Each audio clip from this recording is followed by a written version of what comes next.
मरते समय नाम ले लेना। अब थोड़ी बोले कि पूरा दिन लो। बोले तुमको समझ नहीं आता। इसकी भी आवाज थोड़ी कम करो। नॉर्मल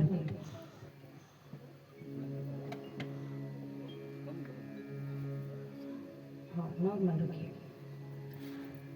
कि महाराज अपना क्या है, तूने समय ले लेंगे। बोले ना, ये बात नहीं कही है। गुरु जी ने कहा है कि हर पल जिभ्या पर परमात्मा का नाम होना चाहिए। बोले ना, अब तू झूठ बोला। मैं गुरु जी ने सत्संग सुनियो, कई लोग बात पकड़ने खातिर बैठे हैं। बोले पत्नी रोज कहने लगी तो बोले तू मेरे पीछे न छोड़ेगी, चल गुरु जी के पास चलते हैं, आप पूछ कर आ गए। चल गुरु जी के पास आए। अब गुरु जी के पास में आए और गुरु जी से आकर के चलो बोले देखो महाराज, आप दिमाग खराब कर रखी है हमारी लुगाई। कब दिन रात भगवान रो नाम लो, दिन रात भगवान को नाम लो। आप बताइए गुरु जी, आप सत्संग में ये बात नहीं बोले थे कि मरते समय परमात्मा को नाम ले ले तो कल्याण हो जाता? गुरु जी बोले हाँ बोले तो थे, तो बस बात होगी, मैं मरूंगा ले ले।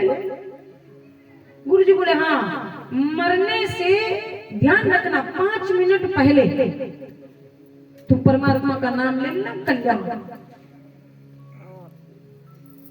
चेला बोला गुरु जी मैं पता कैसे करूंगा कि 5 मिनट बाद मरने वाला है,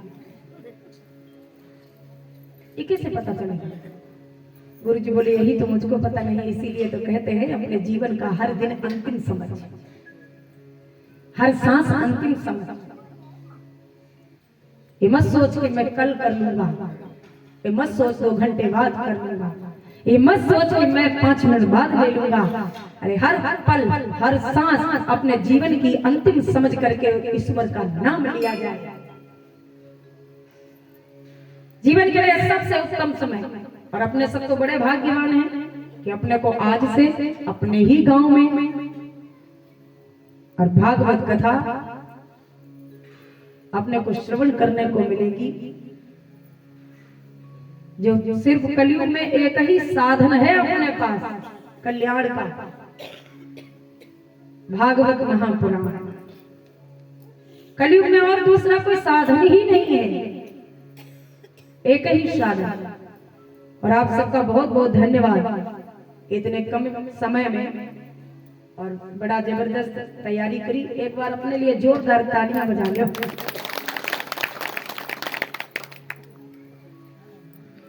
लिखन वाली का है तो बढ़िया भाई, सत्संगी तो लगा है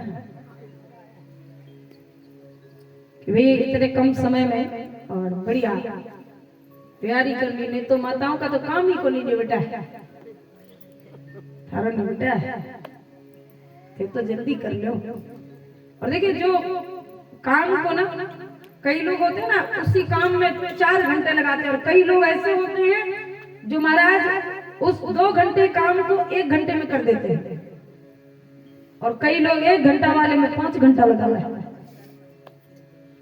कई लोगों का स्वभाव, उनके पास काम ज्यादा नहीं आता, फिर उतना ही रहता है। बोले भगवान भी कहता वो तो इतने में ही बिजी और इतने में ही खुश, उतने में ही उलझ के रह गया, उतने ही में उलझा हुआ। हमने शरीर बहुत बढ़िया है और बहुत जल्दी बढ़िया व्यवस्था, और मंदिर के प्रधान जी भी जबरदस्त तैयारी करी। बहुत बहुत धन्यवाद आप सभी ग्रामवासियों का जो शामिल होकर के कलश यात्रा को भी बड़ा सफल और सुंदर बनाया। परमात्मा की दया कि अपने को आज से ये कथा श्रवण करने को मिलेगी अपने नगर के अंदर। अपने बड़े भाग्यवान हैं कि जिस स्थान पर अपने आकर के बैठे हैं वो स्थान पहले से ही पावन और पवित्र है, क्योंकि यहाँ पर मंदिर है, और भी पावन पवित्र हो गया क्योंकि यहाँ पर आज से कथा का वाचन हो रहा है। उस ईश्वर की बड़ी अपने पर असीम कृपा है, बड़ी अच्छी कृपा है कि अपने को ये कथा मिलती रहे। जो देवताओं को भी दुर्लभ है वो अपने लिए सुलभ है। उस ईश्वर की अपने पर कृपा है।